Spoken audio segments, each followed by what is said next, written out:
ഇപ്പോൾ കിട്ടിയൊരു വാർത്തയിലേക്ക് CMRL രാഷ്ട്രീയ നേതാക്കൾക്ക് പണം നൽകിയെന്ന ആരോപണം മാത്യു കുഴൽനാടൻ നൽകിയ ഹർജി ഇപ്പോൾ തള്ളിയിരിക്കുകയാണ്. മാത്യു കുഴൽനാടൻ നൽകിയ ഹർജി തള്ളിയതോടുകൂടി UDF-ന് ഏറ്റൊരു കനത്ത തിരിച്ചടിയാണ്. മുഖ്യമന്ത്രിക്കെതിരെ അന്വേഷണം വേണ്ട എന്ന് ഹൈക്കോടതി ഇപ്പോൾ പറഞ്ഞിരിക്കുകയാണ്. വാർത്തയുടെ കൂടുതൽ വിവരങ്ങളുമായി സാലി ചേരുന്നുണ്ടെന്ന് മനസ്സിലാക്കുന്നു. സാലി, ഇപ്പോൾ മാത്യു കുഴൽനാടൻ നൽകിയ ഹർജി ഇപ്പോൾ തള്ളിയിരിക്കുകയാണ്. അതിൽ വിജിലൻസ് അന്വേഷണമില്ല, മാത്രമല്ല മുഖ്യമന്ത്രിക്കെതിരെ അന്വേഷണം വേണ്ട എന്നുകൂടി ഹൈക്കോടതി പറയുന്നു. ഇതിലൂടെ തന്നെ UDF-ന് ഏറ്റൊരു കനത്ത തിരിച്ചടി തന്നെയാണ്. എന്തൊക്കെയാണ് വാർത്തയുടെ കൂടുതൽ വിവരങ്ങൾ സാലി? അതായത് കഴിഞ്ഞ കുറെ നാളുകളായി മുഖ്യമന്ത്രിക്കും മുഖ്യമന്ത്രി കുടുംബത്തിനും LDF-നും CPM നേതാക്കൾക്കുമെതിരെ UDF-ഉം കോൺഗ്രസ് നേതാക്കളും ചില ആളുകളും ഉയർത്തിക്കൊണ്ടുവന്ന എല്ലാ ആരോപണങ്ങളുടെയും മുനയൊടിഞ്ഞ ഒരു ഹൈക്കോടതി ഉത്തരവാണ് ഇപ്പോൾ ഉണ്ടായിരിക്കുന്നത്. മാത്യു കുഴൽനാടൻ MLA ആയിരുന്നു ഹർജിക്കാരൻ. മുഖ്യമന്ത്രിക്കും കുടുംബാംഗങ്ങൾക്കുമെതിരെ വിജിലൻസ് അന്വേഷണം നടത്തണം എന്നതായിരുന്നു ആവശ്യം. ഹൈക്കോടതി ആ ഹർജി പരിഗണിച്ച ശേഷം ഹർജി തള്ളിക്കൊണ്ട് പറഞ്ഞതാണ് ഏറ്റവും പ്രധാനപ്പെട്ട കാര്യം. വിജിലൻസ് അന്വേഷണം ആവശ്യമില്ല. ഈ വിജിലൻസ് അന്വേഷണം എന്ന ആവശ്യം രാഷ്ട്രീയ പ്രേരിതമാണ് എന്നാണ് ജസ്റ്റിസ് K. ബാബു അധ്യക്ഷനായ സിംഗിൾ ബെഞ്ചിന്റെ വിലയിരുത്തൽ. അനാവശ്യമായിരുന്നു ഹർജിയും ആവശ്യവും എന്നും കോടതി വ്യക്തമാക്കിയിരിക്കുന്നു. അതായത് വലിയ രാഷ്ട്രീയ വിവാദങ്ങൾ ഉണ്ടായ ഒരു കേസാണ്. 2 ഹർജികളാണ് കോടതിക്ക് മുമ്പാകെ ഉണ്ടായിരുന്നത്. ഒന്ന് കളമശ്ശേരി സ്വദേശിയായ പൊതുപ്രവർത്തകൻ ഗിരീഷ് ബാബു, മറ്റൊന്ന് UDF കോൺഗ്രസ് MLA മാത്യു കുഴൽനാടൻ. ഇവർ രണ്ടുപേരുടെയും ആവശ്യം ഈ കേസുമായി ബന്ധപ്പെട്ട് വിജിലൻസ് അന്വേഷണം വേണം എന്നുള്ളതായിരുന്നു. ഇവരുടെ ഹർജി മൂവാറ്റുപുഴ വിജിലൻസ് കോടതി തള്ളിയിരുന്നതാണ്. മൂവാറ്റുപുഴ വിജിലൻസ് കോടതിയുടെയും വിലയിരുത്തൽ ഇതിൽ യാതൊരു തരത്തിലുള്ള അഴിമതിയോ മറ്റേതെങ്കിലും ഇടപെടലുകൾ നടന്നിട്ടില്ല, അതുകൊണ്ട് അതിൽ വിജിലൻസ് അന്വേഷണം ആവശ്യമില്ല എന്നുള്ളതായിരുന്നു വിജിലൻസ് കോടതിയുടെ ഉത്തരവ്. ആ വിജിലൻസ് കോടതിയുടെ ഉത്തരവ് ചോദ്യം ചെയ്തുകൊണ്ടാണ് റിവിഷൻ പെറ്റീഷൻ, പുനഃപരിശോധനാ ഹർജി ഹൈക്കോടതിയിൽ ഇരുവരും നൽകിയത്. കുറച്ച് നാളുകളായി അതിൽ വിശദമായ വാദം കേട്ടുവരികയായിരുന്നു. അതിനാണ് ഇപ്പോൾ ഹൈക്കോടതി സിംഗിൾ ബെഞ്ചിൽ നിന്ന് ഉത്തരവുണ്ടായിരിക്കുന്നത്. ഈ കേസിൽ 2 ഹർജികളും തള്ളി. ഒരു ഹർജിയുടെ പ്രധാനപ്പെട്ട ആവശ്യം ഈ CMRL എക്സാലോജിക് കരാറുമായി ബന്ധപ്പെട്ട് മുഖ്യമന്ത്രിക്കും മുഖ്യമന്ത്രിയുടെ മകൾക്കും എതിരെ വിജിലൻസ് അന്വേഷണം നടത്താൻ ഹൈക്കോടതിയിൽ നിന്ന് ഉത്തരവുണ്ടാകണം എന്നുള്ളതായിരുന്നു. കോടതി അത് തള്ളിക്കളഞ്ഞുകൊണ്ട് പറഞ്ഞത് ഈ ആവശ്യം രാഷ്ട്രീയ പ്രേരിതമാണ്, അനാവശ്യമായ ഒരു ആവശ്യമാണ് കോടതി മുമ്പാകെ ഹർജിക്കാരൻ കൊണ്ടുവന്നിരിക്കുന്നത്, അതുകൊണ്ട് അംഗീകരിക്കാനാവില്ല എന്ന് വ്യക്തമാക്കിക്കൊണ്ടാണ് മാത്യു കുഴൽനാടന്റെ ഹർജി ഹൈക്കോടതി തള്ളിയത്. മറ്റൊന്ന് ഗിരീഷ് ബാബു എന്ന് പറയുന്ന ഒരു പൊതുപ്രവർത്തകൻ, കളമശ്ശേരി സ്വദേശി, അയാൾ നൽകിയ ഹർജിയുടെ ആവശ്യം മുഖ്യമന്ത്രിക്കും മകൾക്കും ഉൾപ്പെടെ മറ്റു കുറെ രാഷ്ട്രീയ നേതാക്കൾക്ക് പണം നൽകിയിട്ടുണ്ട്, അതിനെക്കുറിച്ചെല്ലാം വിജിലൻസ് അന്വേഷണം വേണമെന്നുള്ളതായിരുന്നു. ഈ 2 ആവശ്യവും കോടതി തള്ളി. മുഖ്യമന്ത്രിക്കും മകൾക്കുമെതിരെ അന്വേഷണമില്ല, ഈ സാമ്പത്തിക ഇടപാടുകൾ നടത്തി എന്ന് ആരോപിക്കപ്പെടുന്ന കേസിൽ മറ്റാളുകൾക്കെതിരെയും അന്വേഷണമില്ല, ഈ അന്വേഷണത്തിന്റെ ഒന്നും ആവശ്യമില്ല എന്ന് കോടതി അസന്നിഗ്ധമായി വ്യക്തമാക്കിയിരിക്കുകയാണ്.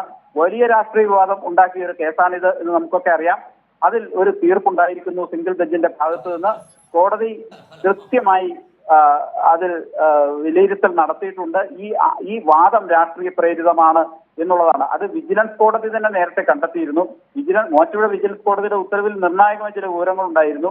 ഇതിലേതെങ്കിലും സാമ്പത്തിക കൈമാറ്റം നടന്നതായി, കുറ്റകൃത്യം നടന്നതെന്ന് തെളിയിക്കാനുള്ള ഒരു രേഖകളും ഈ ഹർജിക്കാരന് ഹാജരാക്കാൻ കഴിഞ്ഞില്ല എന്ന് മൂവാറ്റുപുഴ വിജിലൻസ് കോടതി തന്നെ പറയുകയും ചെയ്തു. മാത്രമല്ല, പത്രവാർത്തകളുടെ പേരിൽ കേസെടുത്ത് അന്വേഷണം നടത്താനാവില്ല എന്നായിരുന്നു വിജിലൻസ് കോടതി ഉത്തരവിന്റെ കാതൽ. അത് ചോദ്യം ചെയ്തുകൊണ്ടാണ് ഹർജി വന്നത്. ആ ഹർജിയിൽ ആണ് ഇപ്പോൾ ഹൈക്കോടതിയിൽ നിന്ന് ഉത്തരവ് വന്നിരിക്കുന്നത്.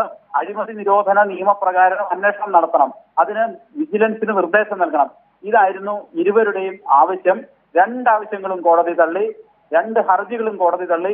മുഖ്യമന്ത്രിക്കോ മുഖ്യമന്ത്രിയുടെ മകൾക്കോ എതിരോ ഇക്കാര്യത്തിൽ ഒരന്വേഷണത്തിന്റെയും ആവശ്യമില്ല എന്നാണ് ഹൈക്കോടതി അസന്നിഗ്ധമായി വ്യക്തമാക്കിയിരിക്കുന്നത്. അതിന്റെ രാഷ്ട്രീയമാണ് ഏറ്റവും പ്രധാനപ്പെട്ടത്. നമുക്കറിയുന്നത് പോലെ മാത്യു കുഴൽനാടൻ കുറെ നാളുകളായി മുഖ്യമന്ത്രിക്കും കുടുംബത്തിനുമെതിരെ നിരന്തരം ഇത്തരം ആരോപണങ്ങൾ ഉന്നയിക്കുകയും അത് മാധ്യമ ശ്രദ്ധയിലേക്ക് നിരന്തരം കൊണ്ടുവരികയും വാർത്താ സമ്മേളനം നടത്തുകയൊക്കെ ചെയ്തിരുന്നു. അപ്പോഴൊക്കെ ആവർത്തിച്ച് നമ്മളടക്കം മാത്യു കുഴൽനാടനോട് ചോദിച്ചത്, അങ്ങനെയാണെങ്കിൽ നിങ്ങൾക്ക് കോടതിയിൽ പോയിക്കൂടെ എന്നുള്ളതായിരുന്നു. ആ ചോദ്യമാണ് മാത്യു കുഴൽനാടൻ ഒടുവിൽ കോടതിയിൽ ഹർജിയുമായി എത്തിയത്. പക്ഷേ കോടതി മാത്യു കുഴൽനാടന്റെ ആവശ്യം തള്ളി. സാലി, ഇതിനകത്ത് ഉയർന്ന മറ്റൊരു പ്രശ്നമുണ്ട്. നമുക്കറിയാം മാത്യു കുഴൽനാടൻ സാലി മുഹമ്മദ് അടക്കമുള്ള മാധ്യമപ്രവർത്തകർ ചോദിച്ച ചോദ്യമാണ് കോടതിയിൽ പോയിക്കൂടെ. പക്ഷെ അതിലും ഉപരിയായി മുഖ്യമന്ത്രിയെയും മുഖ്യമന്ത്രിയുടെ മകൾക്കുമെതിരെ മാത്യു കുഴൽനാടനും മറ്റ് UDF നേതാക്കളടക്കം ചാനലുകളടക്കം മാധ്യമങ്ങളിലടക്കം വന്നിരുന്ന് ചമച്ച ഇല്ലാക്കഥകൾ, അതിനുകൂടി കിട്ടിയ തിരിച്ചടി ഒരുപക്ഷേ മുഖ്യമന്ത്രിയും മകളും ഇവർക്കെതിരെ കേസിന് പോകേണ്ട സാഹചര്യം ഉണ്ടെന്നാണ് മനസ്സിലാക്കാൻ കഴിയുന്നത്. എക്സാലോജിക്ക് എങ്ങനെയാണ് ഈ വിവാദം ഉണ്ടാകുന്നതിനെ സംബന്ധിച്ച് കൃത്യമായ ധാരണ കേരള സമൂഹത്തിനുണ്ട്. മുഖ്യമന്ത്രിയുടെ മകൾ ഒരു IT സ്ഥാപനം നടത്തുന്നു, അതിനുവേണ്ടി കരാറുമായി ഏർപ്പെട്ട കമ്പനിയിൽ നിന്ന് പണം വാങ്ങുന്നു, അത് അഴിമതി. അതിന് മുഖ്യമന്ത്രി അടക്കം കുടുംബത്തെ അടക്കം ആക്ഷേപിക്കുന്ന തരത്തിൽ പൊതുമാധ്യമങ്ങളിൽ സമൂഹ മാധ്യമങ്ങളിൽ അടക്കം നടത്തുന്ന അധിക്ഷേപം, അതിന് തുടർച്ചയായി കോടതിയിലേക്ക് പോകുന്നു. കോടതി കണ്ടെത്തിയ ഏറ്റവും പ്രസക്തമായ ഒരു കാര്യമാണ് രാഷ്ട്രീയ പ്രേരിതമാണ് ഈ ഹർജി എന്നുള്ളതാണ്. ആരുടെ രാഷ്ട്രീയ പ്രേരിതമാണ്? UDF എന്ന് പറയുന്ന രാഷ്ട്രീയ സംവിധാന മുന്നണിക്ക്, കോൺഗ്രസ് എന്ന് പറയുന്ന രാഷ്ട്രീയ പാർട്ടി, അതിനുവേണ്ടി മാത്യു കുഴൽനാടൻ എന്ന് പറയുന്ന അഭിഭാഷകൻ, കോൺഗ്രസ് നേതാവ്, MLA നടത്തിയ വഴിവിട്ട നീക്കങ്ങൾ, അതിന് കിട്ടിയ തിരിച്ചടിയാണ്. അതുകൂടി ഇവിടെ പരിശോധിക്കേണ്ടതുണ്ട്. മാധ്യമങ്ങൾക്ക് മുമ്പിൽ എന്തൊക്കെ കള്ളത്തരങ്ങളാണ്, ഇല്ലാ കഥകളാണ് ഈ നേതാക്കൾ പടച്ചുവിട്ടത്. ഒരുപക്ഷെ അക്കാര്യം കൂടി സർക്കാർ മുഖ്യമന്ത്രിക്ക് വേണ്ടിയിട്ട് അല്ലെങ്കിൽ വീണയ്ക്ക് വേണ്ടി ഹാജരായ അഭിഭാഷകൻ ചൂണ്ടിക്കാട്ടേണ്ടതുണ്ടായിരുന്നു. ആ ഹർജിയിൽ എടുത്തു പറയുന്ന ഏറ്റവും പ്രസക്തമാണ് രാഷ്ട്രീയ പ്രേരിതമാണ്. എന്തും തോന്നുന്ന വിളിച്ചു പറയാമോ? ഏത് തരത്തിലുള്ള ഹർജിയുമായി ചെല്ലാമെന്ന് ചോദ്യം കൂടി വായിച്ചെടുക്കാൻ കഴിയുന്നുണ്ട് ഈ ഹൈക്കോടതിയുടെ ഉത്തരവിലൂടെ. സാലി, സിജു, അതായത് ആരോപണം ഉന്നയിച്ച് പുകമറ സൃഷ്ടിച്ച ആളുകളെ ബോധപൂർവം കരിവരിത്തേക്കാനുള്ള ഒരു ശ്രമം കാലാകാലങ്ങളായി ഈ കേസുമായി ബന്ധപ്പെട്ട് നടന്നതാണ്. അതിൽ ഏറ്റവും പ്രധാനപ്പെട്ട ഇരയായത് മുഖ്യമന്ത്രിയുടെ കുടുംബാംഗങ്ങളുമായിരുന്നു. നിരന്തരം മാധ്യമങ്ങളെ കാണുകയും ആളുകൾക്ക് ഈ മുഖ്യമന്ത്രിക്കും കുടുംബാംഗങ്ങൾക്കുമെതിരെ വലിയ വിമർശനങ്ങൾ നിരന്തരം ഉന്നയിക്കുകയും ആരോപണങ്ങളുടെ പുകമറ തീർക്കുകയും ഒക്കെ നിരന്തരം ചെയ്തുകൊണ്ടിരുന്നു. അതിനൊക്കെ കിട്ടിയ ഒരു തിരിച്ചടിയാണിത്.